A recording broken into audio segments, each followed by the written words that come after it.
Lisa Hayes, and I am one of the PGY1 pharmacy residents here at the University of Toledo Medical Center. Today I will be discussing toxicological reversal agents. We will discuss some of the less common reversal agents today. First, we will discuss the objectives for today's presentation. By the end of today's presentation, we will have discussed several toxicological reversal agents, including their mechanism of action, indication, and appropriate dosing. Additionally, you should be able to select the appropriate reversal agent, including the dose, for a patient, and we will practice this with a case at the end of the presentation.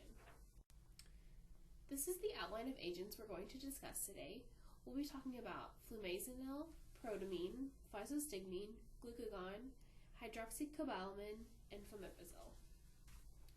First, we'll talk about flumazenil. The trade name for flumazenil is romazicon. Flumazenil is typically used to reverse the sedation secondary to benzodiazepines such as lorazepam, alprazolam, and clonazepam. Flumazenil will not typically increase the respiratory drive of patients who have benzodiazepine overdose. Patients who are chronically receiving benzodiazepines are at an increased risk for seizures with the administration of flumazenil, so they should not typically receive this medication.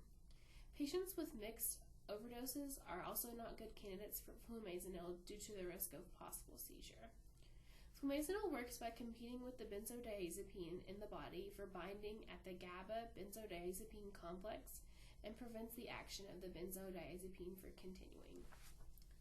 Initial dosing for flumazenil is 0.2 milligrams IV push, and repeat dosing can be given for a maximum of 1 milligram or 5 doses in the initial 5-minute period. If no response is shown in this period, the drug will likely not be effective. If response is shown, redosing may be required as the flumazenil has a shorter half-life than most of the benzodiazepines. In this case, repeat doses can be given at 20-minute intervals, likely with the dose that produced response in the initial period. A maximum of 3 milligrams per hour should be observed. Flumazenil can be rapidly pushed over 45 seconds, but the drug is known to be caustic to the veins, so use caution in selecting the vein or IV site during administration. Next, we'll be discussing protamine, which is indicated for the reversal of unfractionated heparin or low molecular weight heparins or the hemorrhage associated with these agents. Heparins are acidic compounds, while protamine is a strongly basic compound, so when they complex together in the body, they're able to bind the heparin or the low molecular weight heparin and neutralize the anticoagulant effects that are associated with these medications. Dosing for protamine is more complicated than for many of the reversal agents we'll talk about today, and it differs based on whether the patient has received unfractionated heparin or low molecular weight heparin. First, we'll discuss dosing for unfractionated heparin. The max initial dose for a patient is 50 milligrams of protamine. To calculate a dose for protamine, you need to know the rate of the heparin infusion for the last 3 hours. 1 milligram of protamine should be administered for every 100 units of heparin to be neutralized. The amount to be neutralized is based on the half-life of the heparin, so you should plan to neutralize 100% of the heparin given in the last hour, 50% in the hour before that, and 25% in the hour preceding that. So let's do an example because this is a little bit confusing. If the patient was receiving 1,800 units of heparin per hour and was found to need reversal due to hemorrhage, how much protamine should be administered? So if we think about the patient in the first hour, if they were receiving 1,800 units an hour, we need to neutralize 100% of that. So if we give 1 milligram per 100 units, that would be 18 milligrams. So then we need to think about the second hour. So we need to neutralize 50% of what the patient was receiving in the second hour. So that would be 900 units. So that would be 9 milligrams. And we think about the third hour, and the patient was still receiving 1,800 units, but we only need to neutralize 25% of that. So that would be 450 units, and so that would be 1 milligram per 4 to the 450s, that would be 4.5 milligrams. So if we add up those three numbers, the 18 milligrams for the first hour, 9 milligrams for the second hour, and 4.5 milligrams for the third hour, it gives us a total of 32.5 milligrams of protamine that would need to be administered to neutralize the heparin that the patient was receiving. Next, we'll talk about dosing for low molecular weight heparins, and this is a little bit simpler. The amount of protamine given is based on the amount and time that the low molecular weight heparin was administered. So 1 milligram of protamine should be administered for each 1 milligram of enoxaparin that was given in the last 8 hours. If the low molecular weight heparin was given between 8 and 12 hours ago, you only need to administer a half a milligram of protamine for each 1 milligram of low molecular weight heparin. And if it's beyond 12 hours, then no protamine needs to be administered for the low molecular weight heparin. Repeat dosing can be guided whether or not, or based on the APTT of the patient. If the APTT remains prolonged 2 to 4 hours after the initial infusion, then a second dose of 0.5 milligrams per 1 milligram of low molecular weight heparin can be administered. But it's important to remember for low molecular weight heparins that protamine will only provide a 60% neutralization because of the structure of the low molecular weight heparin and the binding of the protamine and heparin complex. So you'll never get full neutralization for low molecular weight heparin. And you do still want to abide by the 50 milligram limit or max dose of protamine when you're dosing for low molecular weight heparins as well.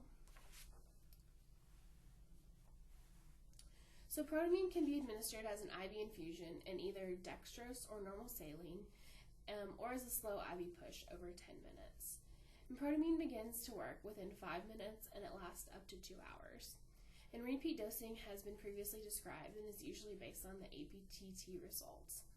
Adverse effects can range based on the patient's response, but can include flushing, anaphylaxis, or nausea and vomiting, but no pre-medications are typically recommended for this medication.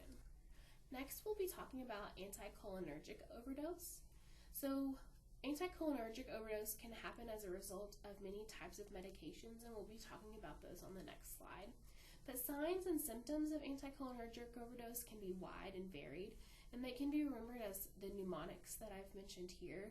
And patients will usually experience a combination of these symptoms, but people often describe this as red as a beet, dry as a bone, hot as a hare, blind as a bat, mad as a hatter, and full as a flask, because patients often experience vasodilation, they usually experience reduced sweating, they usually experience a hyperthermia, some mydriasis, as well as the risk for hallucinations and urinary retention. So patients don't often experience all of these symptoms, but often a mixed bag, some but not the others. So when we think about the possible culprits for anticholinergic overdose, there are the wide list of possible culprits for this. Many drugs have anticholinergic properties, not being a true, pure anticholinergic agent. Many antipsychotics, antihistamines, and antispasmodics can be indicated in an anticholinergic overdose, as well as tricyclic antidepressants like amitriptyline, nortriptyline, and imipramine. So those are important things to consider. It may not be a true pure anticholinergic agent like a scopolamine patch or benztropine, but other drugs like diphenhydramine, oxylamine, some sleep agents, as well as anti-itching agents can be indicated in anticholinergic overdose. So physostigmine is the primary drug that's used to treat a true anticholinergic overdose. However, not all those who appear with an anticholinergic overdose will require treatment with physostigmine. Physostigmine should be reserved for patients with anticholinergic toxicity who present with at least one of the following symptoms. So a tachydysrhythmia with a hemodynamic compromise, intractable seizures, or severe agitation or psychosis. So physostigmine works similarly to flumazenil in that it competes for binding. However, in the case of physostigmine, it competes with acetylcholine for the binding site on acetylcholinesterase, and it potentiates the action of acetylcholine. Dosing for physostigmine should be between 0.5 to 1 milligram and can be given either IM or slow IV push. Doses can be repeated every 10 to 30 minutes as needed for relief of anticholinergic symptoms, and administration should not exceed 1 milligram per minute. Rapid administration of this medication can lead to bradycardia, respiratory distress, and the risk for seizures. Adverse effects of physostigmine can include vomiting, diarrhea, abdominal cramps, and diaphoresis. The most serious adverse effect of this medication is seizures, and it's a true risk with this use of this medication. And the risk is especially increased for patients who have consumed a tricyclic antidepressant that's causing their anticholinergic toxicity. So patients should be monitored for seizures after the administration of physostigmine. There's also an increased risk for bradyacystole with this medication. So patients should have an EKG prior to administration of this medication, and patients who have a prolonged PR or QRS interval should not have this medication administered to them because the risk for the bradyacystole is increased in these patients especially. Next, we'll be talking about beta blocker overdoses. So beta blockers are an increasingly common medication, and overdose with this medication can be either intentional or unintentional. Presenting signs and symptoms can include bradycardia and hypotension, depending on whether the beta blocker that was consumed has alpha effects in addition to the beta effects. Mental status changes, seizures, hypoglycemia, and ventricular dysrhythmias are also common with this medication and overdose.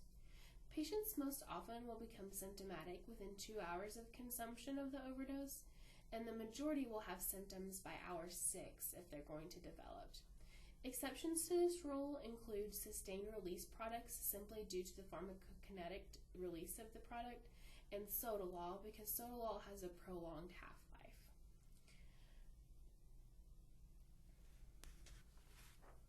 Typical first-line therapy for beta blocker overdose is IV crystalloid therapy to increase the blood pressure. Glucagon is considered the second-line therapy for patients unresponsive to IV crystalloid therapy alone. The mechanism of action is widely unknown in beta blocker toxicity, but it's thought to work as a cardiac stimulant. And it should be noted that prolonged use of glucagon may become less effective, as there's an element of tachyphylaxis associated with this drug and indication combination. We'll talk about dosing for glucagon next.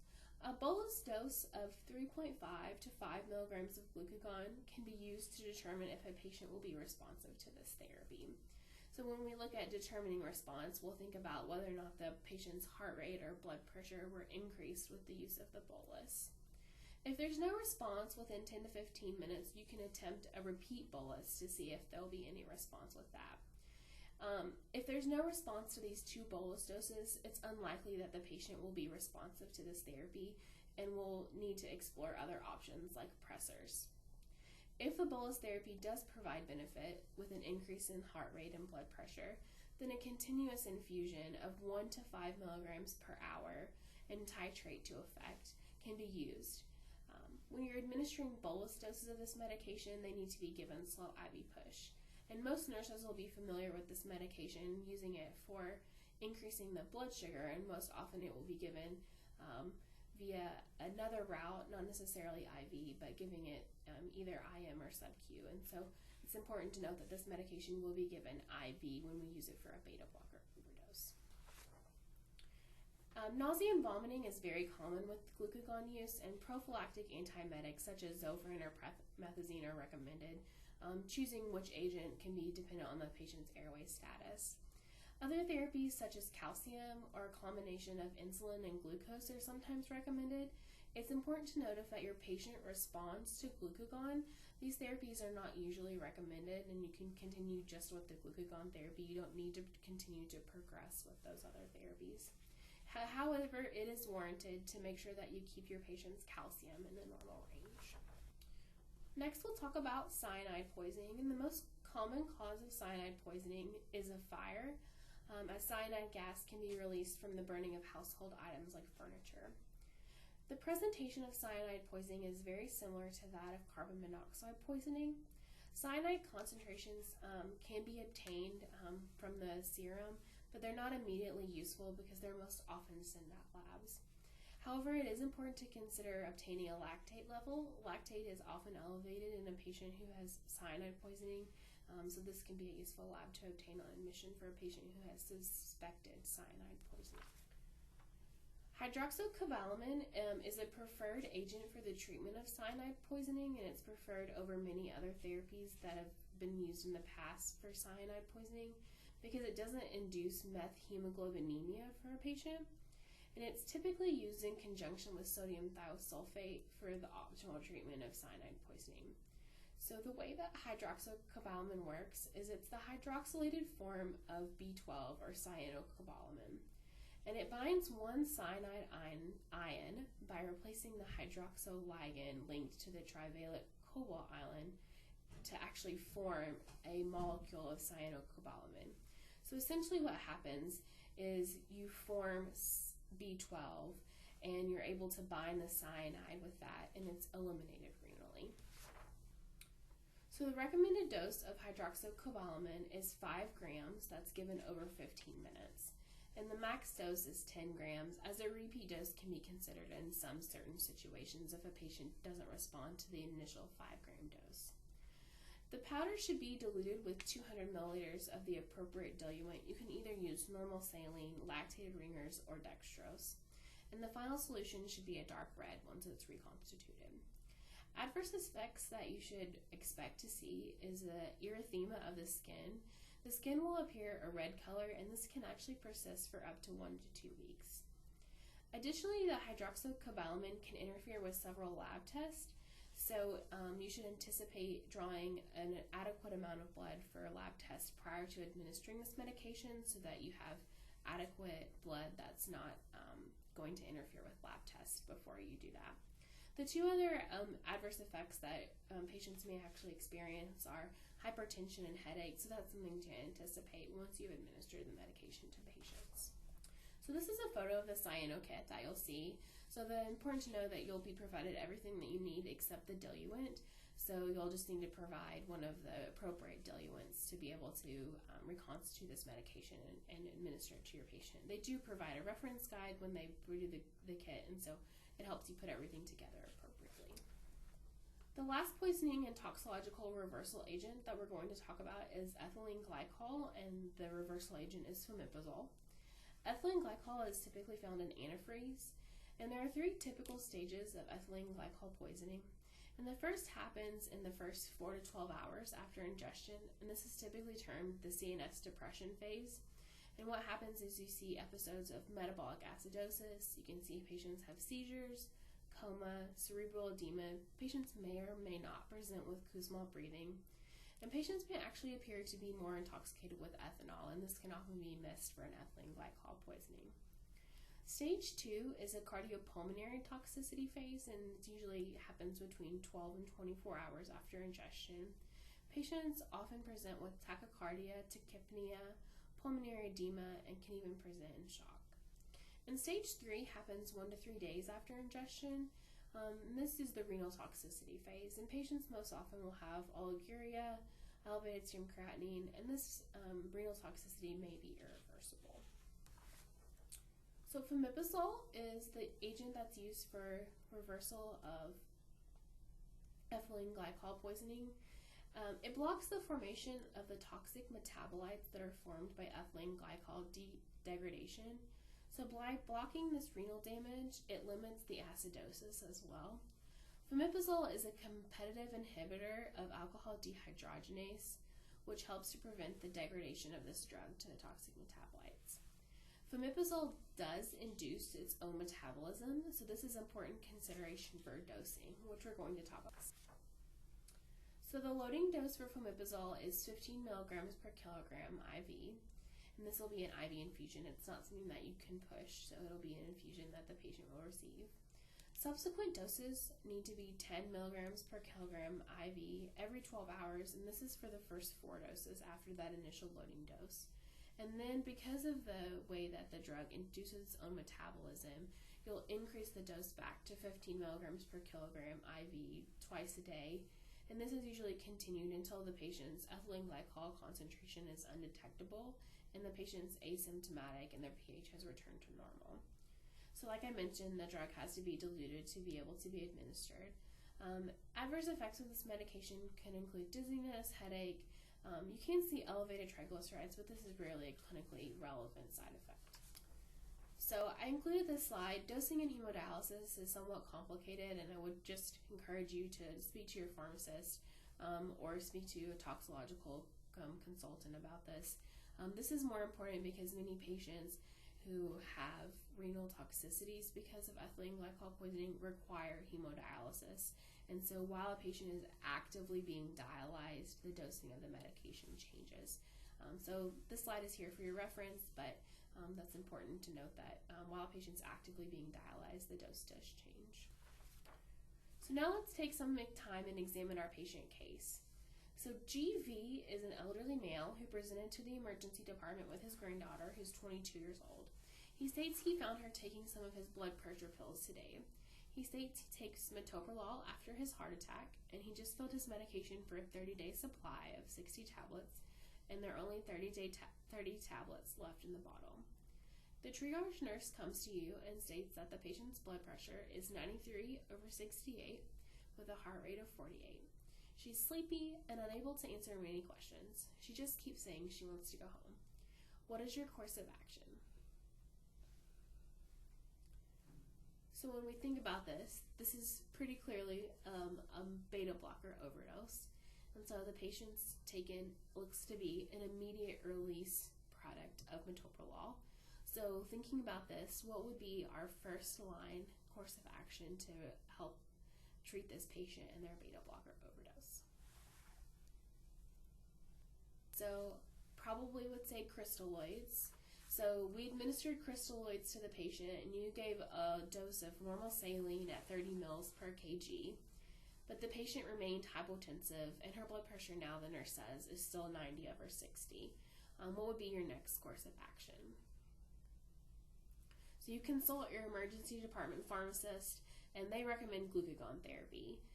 So something that you had thought about, but you were thought about, and now the pharmacist kind of confirmed that for you. So what dose should we think about? Do we need a bolus dose? Should we just start with the infusion?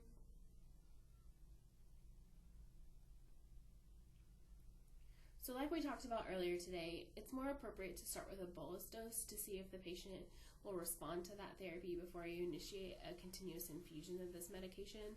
So you can do a bolus dose of between 3.5 to 5 milligrams and give that as an IV bolus to see if the patient will respond. And so you're just looking to see if they have an increase in their blood pressure and heart rate. And then you can try that at least 2 times to see if they're going to respond. And if they do respond, you can start an IV infusion, and usually you'll start between 1 and 5 milligrams per hour, and you can kind of titrate to effect.